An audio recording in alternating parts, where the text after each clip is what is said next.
The British patrol vessel HMS Severn was tasked with shadowing a Russian corvette named Stoichi, along with its support tanker, Yelnya. These ships moved carefully through the Dover Strait, one of the world's busiest maritime corridors, before entering the wider waters of the English Channel. For hours, HMS Severn maintained a vigilant presence, monitoring every move of the Russian vessels, before handing over the operation to a NATO partner off the coast of Brittany, France.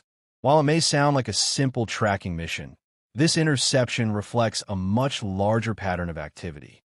According to the UK Ministry of Defence, Russian naval operations around British waters have surged by approximately 30% over the past 2 years.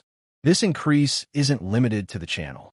Russian ships and submarines have been more active across the North Atlantic and the Arctic, prompting NATO allies to strengthen surveillance and response measures. In fact, the UK recently deployed 3 Poseidon maritime patrol aircraft to Iceland as part of a coordinated effort to monitor Russian naval movement in these regions. The situation is already tense. Just days ago, the Russian spy ship Yantar was spotted near Scotland, and UK officials claimed it used lasers to disrupt RAF surveillance pilots. Defense Secretary John Healey responded firmly, saying, "We see you. We know what you're doing." He described this behavior as a clear sign of Russian aggression, sending a warning that the UK and its NATO allies are paying close attention. Meanwhile, Moscow has pushed back, accusing the UK of exaggerating the situation and stoking unnecessary military hysteria. But why does this matter beyond military strategy?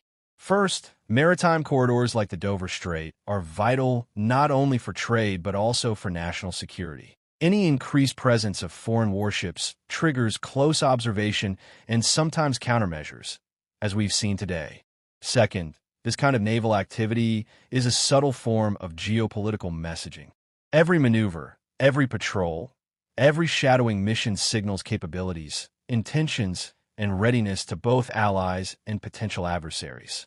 And finally, these incidents highlight how modern defense isn't just about battles. It's about surveillance, intelligence, and strategic positioning, sometimes tens or hundreds of miles away from home waters. In short, the interception of the Stoichi and Yelnya is more than a news headline. It's a reminder that Europe's waters are increasingly contested, that NATO's vigilance is constant, and that every move by Moscow is being watched closely. For anyone interested in global security, this event isn't just a story. It's part of a larger narrative of maritime strategy, international tension, and strategic signaling. What will happen next? Will Russian naval activity continue to rise? How will NATO and the UK respond in the coming months? These are questions that only time will answer, but one thing is clear. The stakes in Europe's waters have never been higher, and every ship that sails through them is part of a much larger, unfolding story. If you found this breakdown insightful, make sure to subscribe to the channel, hit the notification bell, and share this video with anyone interested in international affairs and global security. Your support helps us bring more professional, in-depth analysis to every story that matters. Thank you for watching, and stay tuned for the latest updates as this story develops.